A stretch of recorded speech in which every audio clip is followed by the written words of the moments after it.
And so history was made. Real Madrid back-to-back Champions League winners, first time since it was rebranded, 25 years ago. So let's put the thing out there first that I'm sure Jason would be killing me unless I stated it. Gigi Buffon, heartbreaks for him.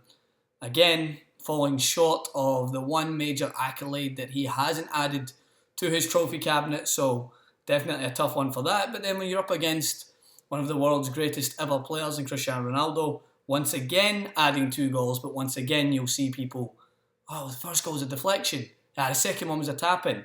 We talked about this on our previews, Ronaldo adjusting his game, being more deadly in the box, and it's no surprise that 2 of the 4 goals came from the world's most deadliest striker, one of the world's most deadliest strikers in the history of the game.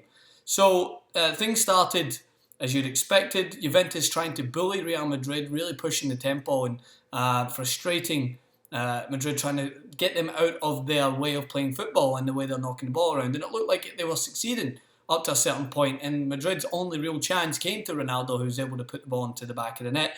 But then, one of the best Champions League final goals you'll see, Mario Mandzukic with a very spectacular way of equalising an overhead kick.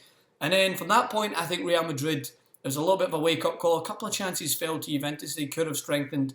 But I think by that point, Madrid started to awaken and realise that they had to force themselves upon Juventus. And this is what I talked about on the preview, is that Juventus just could not sit back and allow for Real Madrid to come at them and cut at them. They did it against Barcelona and they managed well. They did it against Monaco, even though Monaco had some chances. This is a different team. This is the most attacking-minded, ruthless team in the world, specifically when it comes to Champions League play. And it was only a matter of time before they were able to get themselves in front. Yes, albeit it was lucky. Casemiro's strike from distance took a deflection and it snuck in just inches past Buffon. But apart from that, Real Madrid were in firm control. Juventus had nothing, by the way, the second half. Don't look beyond this as a means to make excuses that Real Madrid were lucky because of the deflection. Thoroughly deserved in the second half. By far and away the better team. Controlled possession, pushed the tempo, maintained some defensive discipline as well. Marcelo, consistently a threat from wide. Isco was phenomenal, as I mentioned before. Really, the boy could find a way out of a paper bag. He is so good in tight spaces with the ball.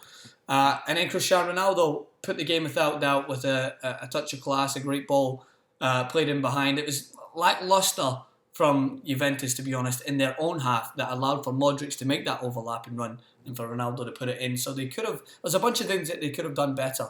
But that was the final straw. There was no way back for Juventus, because even though there was a chance on Mandzukic with an open header that could have made things interesting, Asensio just kind of firmed up what was a dominant second half performance from the world's best team. Some of the commentators stating that this is the best team that they've ever seen. I think it was on Fox. Someone said that about the Galacticos. I wouldn't go that far at the moment.